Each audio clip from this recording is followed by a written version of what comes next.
Look for a blue band.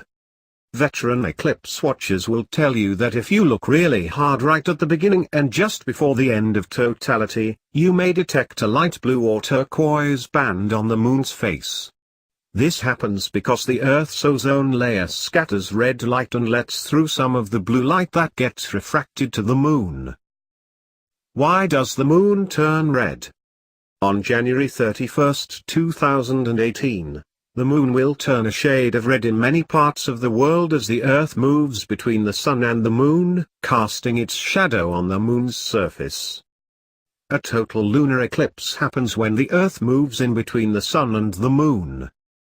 A totally eclipsed moon can turn a shade of red. Copyright bigstockphoto.com/Prajit48. Animation, next eclipse in your city.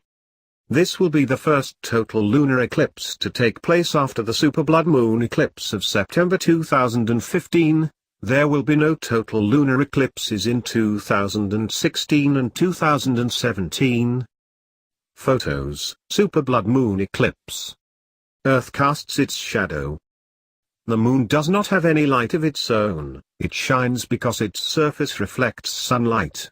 During a total lunar eclipse, the Earth moves between the sun and the moon and cuts off the moon's light supply. When this happens, the surface of the moon takes on a reddish glow instead of going completely dark.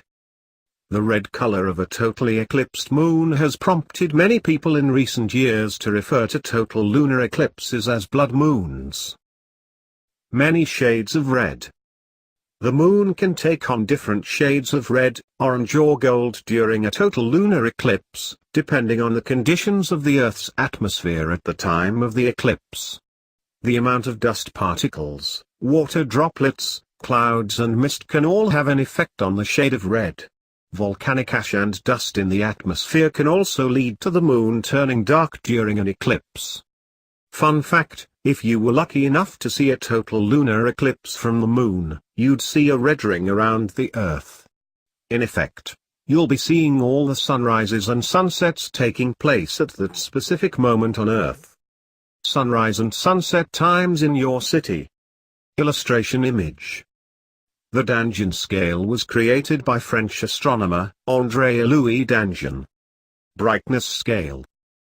Scientists measure the appearance and brightness of a total lunar eclipse using a 5-point scale, ranging from 0 to 4, called the Danjon scale. A lunar eclipse is ranked and assigned a value on the scale at the time of mid-totality.